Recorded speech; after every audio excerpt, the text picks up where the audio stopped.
Beyond the Stars, Joshua Moss, take one. Yeah, I've been through a lot, but God made a way. What is your highest and lowest moment He in told me he'll life save as me of from my lonely recently? days. My lowest point in life as of recently is forgetting who I was. You're not worthy. Give up already. You'll never be nothing. My highest point in life as of recently, remembering who I Beyond the am. Stars, Joshua Moss, take one. First question. What is your highest and lowest moment in life as of recently? I would say my highest moment in life as of recently would be my growth, how I've been able to evolve into who I am today and transform, like the stage of metamorphosis. I once was a caterpillar. I had my cocoon phase, which was the hiatus, and now today I am the butterfly. So my growth. And then the low in my life as of recently would be forgetting who I was, which caused me to take the hiatus, truly forgetting who God made me to be, and not because of anything that happened in my life, but more so of just what didn't happen in my life. Okay. Next question. What has been your greatest life lesson? Whew. My greatest life lesson, honestly, has been to never give up. Right when I feel like I'm at my breaking point, right when I feel like I've reached my wit's end, I feel like I can't go any further, never give up, because God sends in some type of safety vest, some type of rope, some type of pull that takes place in my life to kind of like remind me of what this all is for in the first place. Can you take us back to the moment when you first knew you were different? Quite honestly, my whole life I've always known I was different, but a moment in specific and recently, it would probably be when I rededicated my life to Christ, and I was doing everything in my power to not surrender, to not give in to that pull that God was tugging on me for quite some time. And I was leaving the club, high and drunk, and my tire went flat at a church parking lot, and I was like, okay, like, this is not my will. This is bigger than me. I'm different. I can't just run away from this. I can't avoid what it is that God wants me to see. And that's the same day that I went and got baptized and rededicated my life to Christ. So I would say in my recent life, that would be a moment I noticed that I was different. But I've always known I was different, like since a child. During your time off, were there any particular moments or experiences that reignited your passion or changed the direction of your creative process? During my time off, quite honestly, yes. Every day for me, every moment when I would see the world was still moving and I felt like my world wasn't moving, for me it kind of created like an indifference internally, but it inspired me because it showed me the duality within me and the world, but it ultimately reminded me that I'm in this world, but I'm not of it. Taking a break can often bring a new sense of clarity. How has your time away from the spotlight influenced the work you're creating now? Honestly, me being able to reset, refocus, and disconnect fully, I would say it's motivated me to just know that what I'm here to do and what my blueprint is not going to look like everybody else's. So ultimately, it kind of helped me remember who I am, and it helped me disattach and not see this world how everybody else sees it and have a new vantage point. So it gave me this new sense of confidence to kind of build, but build my way. Like this thumbprint right here, it don't match anybody else's, okay? When you unlocking this phone on my phone, whatever it is, your face ain't gonna open my phone. So I had to realize that my recognition starts within me. What role do you think authenticity plays in your return? And how do you want people to perceive you this time around?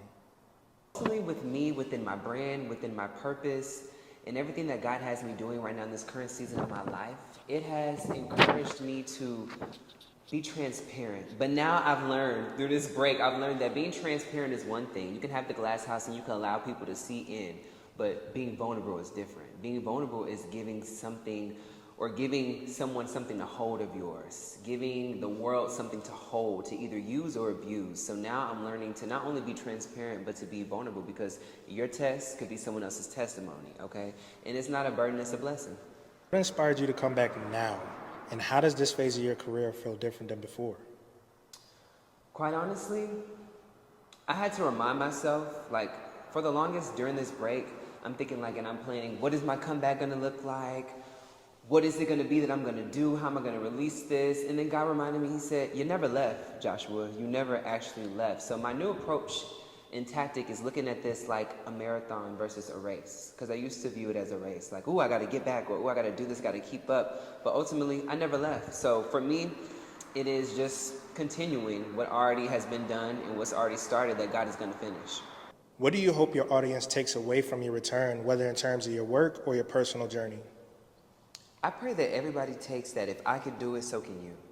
Like, in my whole life, my whole journey, that's been my ultimate goal, just to inspire people, to be the light in the midst of the dark, to let people know that if there's a will, there is a way. And one closed door leads to another open one. So if you fall, okay, we all fall, but it's up to you to get back up. I ain't gonna lie, I fell. And I had to take some time off, and I had to readjust, recalibrate, realign. But I'm getting back up, and this is what getting back up looks like. So I would say to be the best you that you can be. There's no one in this world that's like you. There's no other person that could do what you can do, so don't compare yourself to anybody else, and just be you. What is your vision for the future? Are there any new creative directions or projects you're excited to explore in your comeback? Honestly, my vision for the future is to live in the present. But no, ultimately what that looks like in the actual physical, for me, it would be doing everything I said I was gonna do. Completion. So all the things that I've ever started, whether it be my businesses, whether it be my music, whether it be the talk show that God has gifted me with, just seeing it and seeing it through and starting something and completing it and finishing it and getting it out there, making it tangible. So that's my goal leading forward into this new era, into this new season of life, is to create something tangible that I'm able to give in the spirit and in truth in the natural. What has been the most fulfilling part of your hiatus? What did it give you that you felt you were missing before? That's a good question. Honestly, the most fulfilling part about it is surrendering, like, to perfection. Like, one thing about me, I always strive to be the best, to do the best, because I want to be my best. But during this break, I've realized that being my best and doing my best is reminding myself that I'm not a human doing, I'm a human being. So all I have to do is just be. There's nothing else that I have to do. Yeah. So that's what I've learned during the hiatus. That really just allowed me to just decompress and release. What advice would you give to others who are considering taking a break from their own careers or public lives? Okay. Don't compare yourself to other people. That's what keeps us in this rat race. We're all chasing something. We're all trying to reach this destination. At the end of the day, you have your own journey. You wake up as you go to sleep as you. Nobody else can tell your story how you can tell your story. So that means tell your story at your pace. You don't have to rush to tell your story. You don't have to rush to complete your story. My advice is that if you know you are overwhelmed, if you are booked and busy and your blessing is becoming a burden, it's time for you to surrender. And you need to maybe take a step back and maybe disattach and disassociate for a little bit so that you can find who you are. Any moment that you feel like you're so lost in the sauce that you've forgotten who you are, maybe it's time to remember who you are and who you're becoming. So I would just advise and I would just encourage everybody, if you feel like you are lost, if you feel like you're out of place, out of touch, take some moments to connect with yourself. Like, this world is so designed to just be boom, boom, boom, boom, boom, busy, busy, busy, busy, do this, the next thing, the next thing, the next thing, the next thing. What is? Okay, you're so focused on the future that you're gonna miss your present in the present. So yeah, I would just say, take a break when you need one. Something that inspired me during my time off and that helped me remember who I was when I forgot is that the only time you lose in life is when you forgot that you've already won. So the only time you can lose is when you hand over your trophy to the enemy by living for someone else, by giving energy into something that does not serve you. So know that you are designed for a specific time such as this, and that nothing, no weapon, no man, no person, no place could stop or block what God has in store for you. Any moment I feel like giving up, or I feel like I'm not enough, or I can't keep going, each new day, God wakes me up and He reminds me with the breath that fills my body. He reminds me with the pulsations of my heart. He reminds me with the visions that He puts in my mind to keep going, because it's not about me. It's bigger than me. It's about the little boys, the little girls that are going to look up to me, but ultimately not me, but just His glory, allowing every test of my life to be a part of my testimony. I can't give up. Even when I feel like I'm at my wit's end, I'm at my breaking point, I have to keep going. I have to keep striving. I put my blood, I put my tears, I put my sweat into my craft and perfecting who God is making me to be and who I'm becoming. But it requires some form of destruction. In order for me to be built up, there has to be some things that are torn down. So I find myself in this place where it's this tug of war.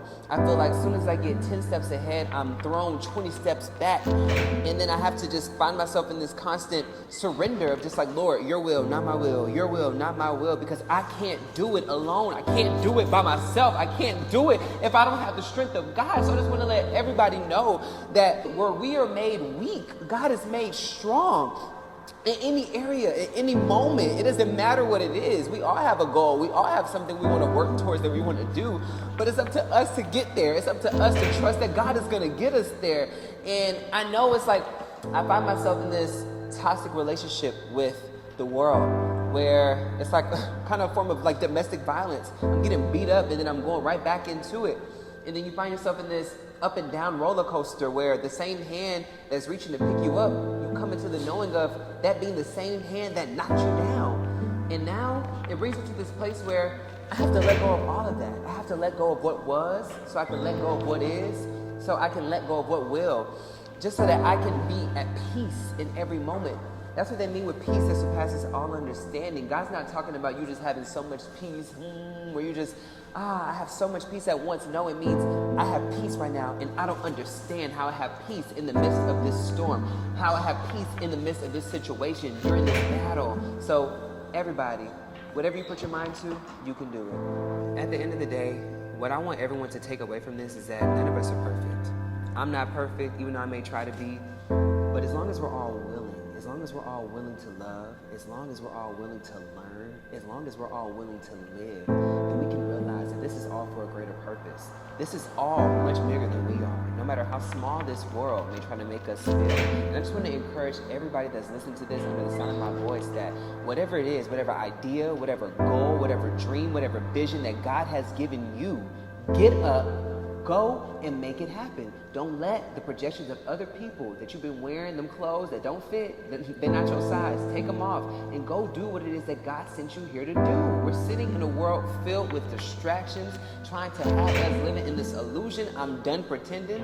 I'm done playing the games. Okay? The only time in life, what I say, when we lose is when we forgot that we've already won. So I need everybody to be encouraged and be reminded that you were victorious. You are a winner. Okay? Stay in your own lane. Stay out of the way. Drink your water. Mind your business. And stay blessed. And don't allow this world to be a burden when it's already a blessing. All right, y'all. That concludes Beyond the Stars with Joshua Moss. I want to let you know that if you have anything that you want to do, get out there and go do it, okay? That's a wrap! Hey, chain masses from my people in the dark, we gon' shine. Life hard, but you better your grind. And I promise it'll be just fine.